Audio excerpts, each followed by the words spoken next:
Good morning, students. Students, do you remember that on 21st July we had a holiday? Oh yes, it was a holiday given to celebrate Bakri Eid, especially to the Muslim community.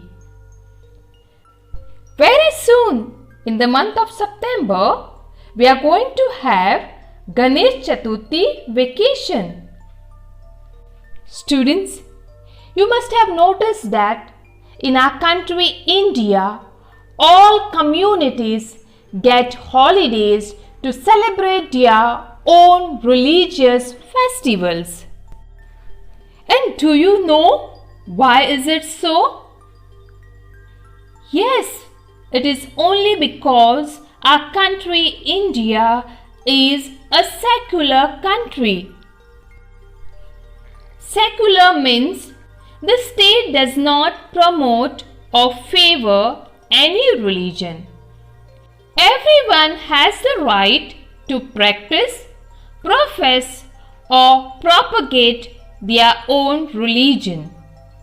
In simple words, we can say that everyone has got the right to practice their religious beliefs, customs, traditions, and also they are free to spread their own religion. Wow, that sounds pretty interesting. But do you know why the Indian leaders decided to make India a secular state? Well, it is because India is the land of different communities with their distinct languages, religions, customs and traditions. The second reason is history provides us with a lot of examples.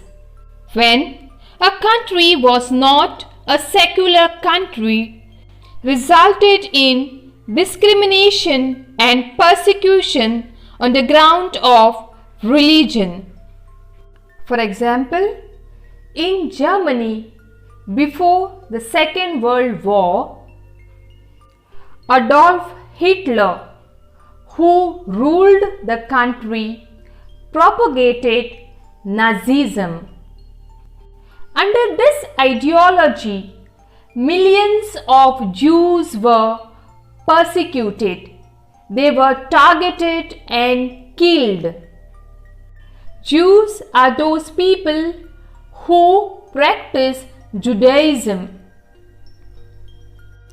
They were killed by Hitler only because they belonged to this particular religion.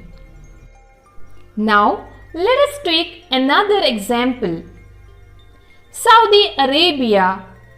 This country has Islam as their state religion.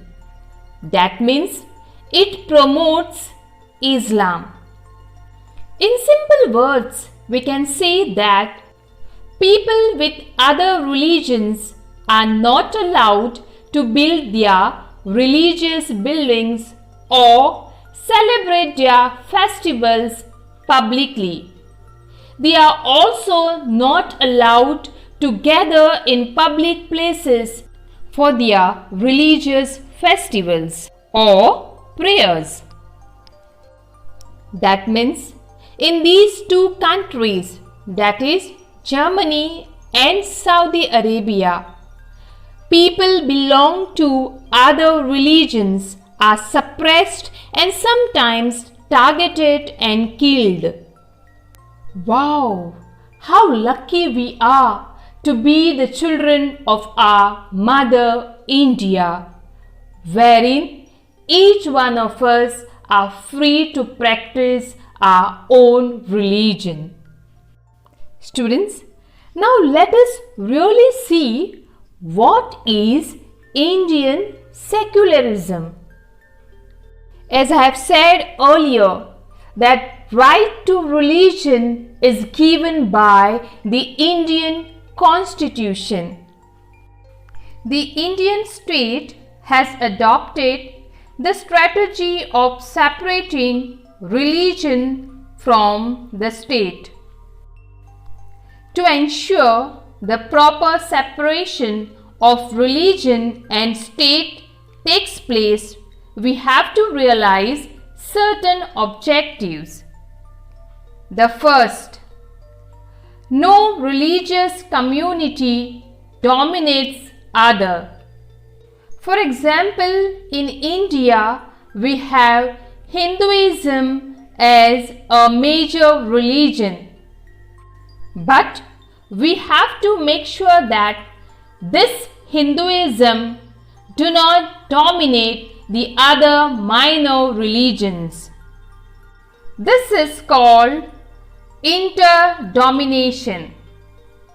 The second objective is intra-domination. That means members of the same religious community does not dominate other members.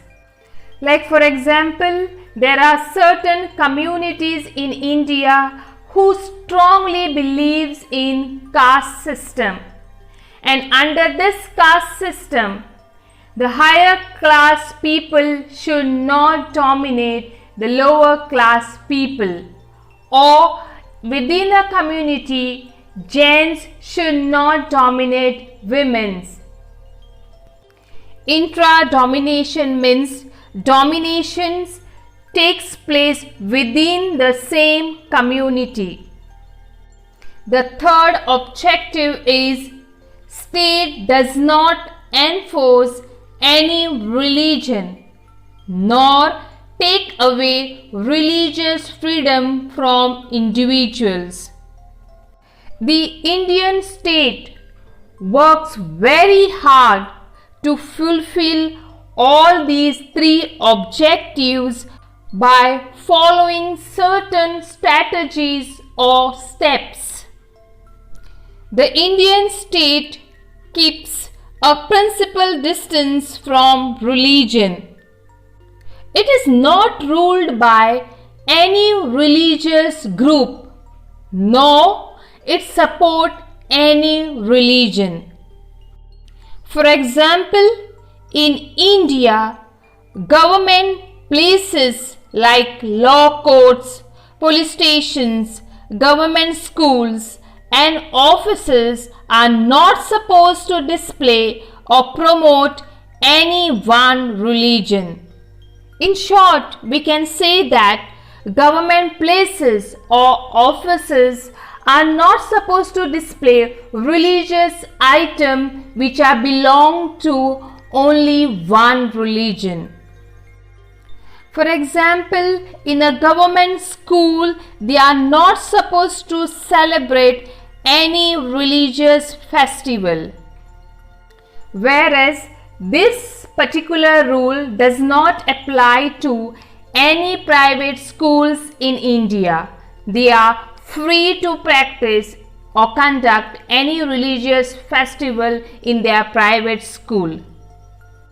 The second step through which the Indian state tries to fulfill its objectives of secularism by following a strategy of non-interference. This means that in order to respect the sentiments of all religions and not interfere with religious practices, the state makes certain exceptions for particular religious communities. This we can better understand by taking this following example. As we all are aware that the two-wheeler riders are supposed to wear helmet, but at the same time, wearing a turban is very important in Sikh religion.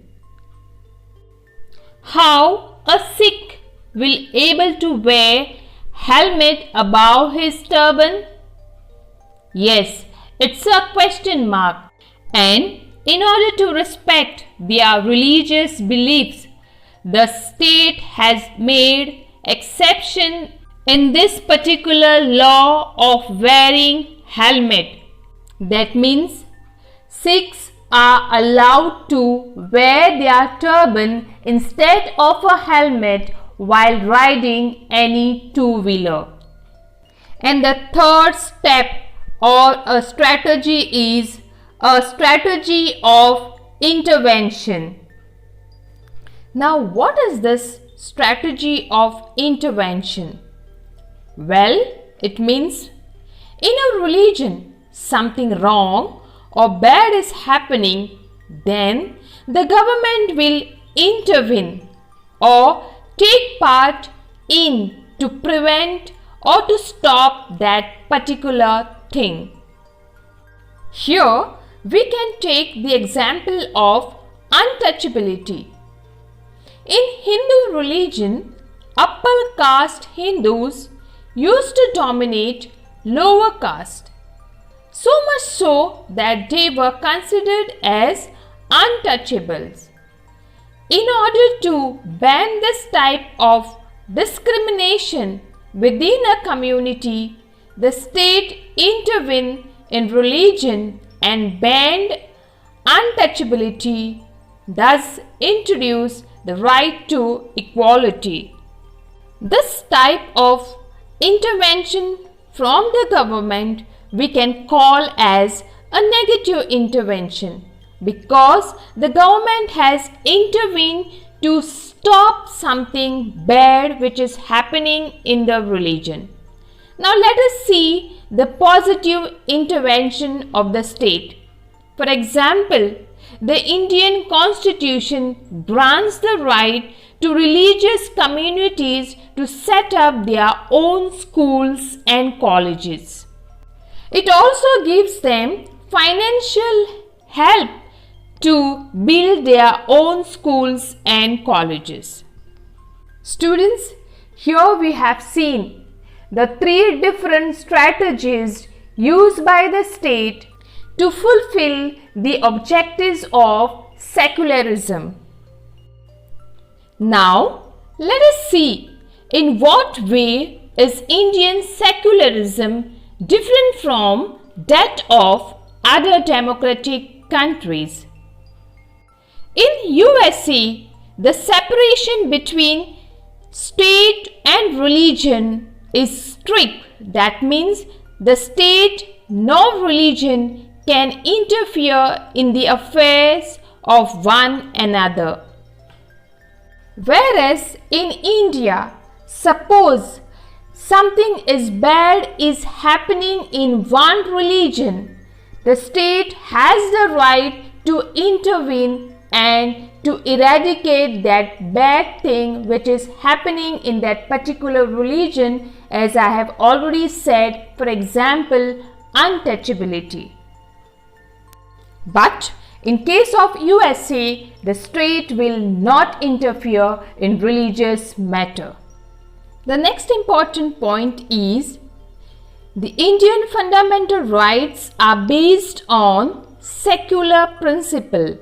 That means the fundamental rights are granted to everybody. It is not a religious based right. And so when the fundamental rights are violated, we can go to the court and fight for our rights. So students, in our today's lesson, we have seen these important points. First one, what is secularism? The second, why is it important to separate religion from the state? Third, what is Indian secularism?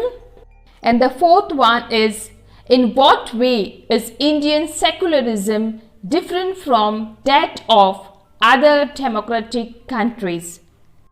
That's all for today. See you in the next class. Till then, goodbye.